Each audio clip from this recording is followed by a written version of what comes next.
Un nuovo modello di sviluppo che sostenga e rilanci l'artigianato e le piccole e medie imprese è la proposta della CNA Sicilia, che per l'occasione ha organizzato il confronto fra i candidati alle prossime imminenti regionali del 5 novembre. Tanti temi discussi, dal lavoro allo sviluppo, dalle infrastrutture al turismo, dall'accesso al credito ai fondi strutturali, agli incentivi alle imprese, fisco e competitività.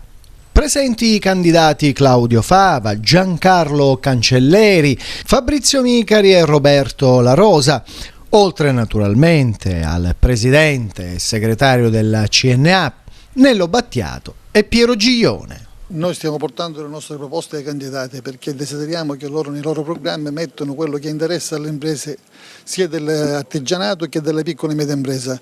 Noi stiamo cercando di portare quello che può servire alle imprese, che sono praticamente il costo del lavoro e gli incentivi specialmente per i giovani. Riteniamo che questo incontro non deve essere una meta elettorale per annunciare slogan ed fare promesse, ma deve diventare il frutto di un contributo rispetto al documento che abbiamo raccolto in tutto il territorio siciliano. Noi rappresentiamo più di 25.000 imprese che in questo mese siamo riusciti a captare le esigenze, sia criticità ma anche soluzioni e idee per una nuova Sicilia. Proponiamo idee, mettiamo in campo competenza e penso che i siciliani via via si vadano appunto accorgendo sempre di più di come progetti e competenze siano centrali in un momento che è un momento certamente di svolta per la Sicilia, perché è un momento nel quale la Sicilia ha certamente le condizioni per poter decollare.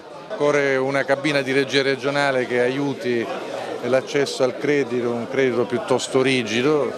Occorre pensare a una defiscalizzazione che sappia anche aiutare a accompagnare le imprese più innovative. Occorre pensare a un sistema infrastrutturale che permetta a queste imprese di essere competitive sul mercato, recuperando i costi che un tempo eccessivo di trasporto impone loro.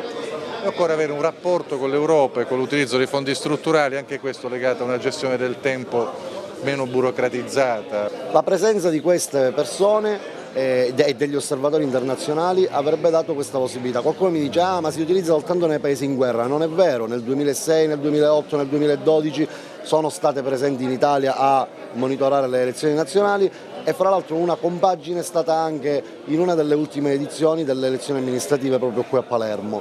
Quindi è un dato di fatto che si poteva utilizzare questa possibilità, non la stiamo utilizzando e io non capisco il perché.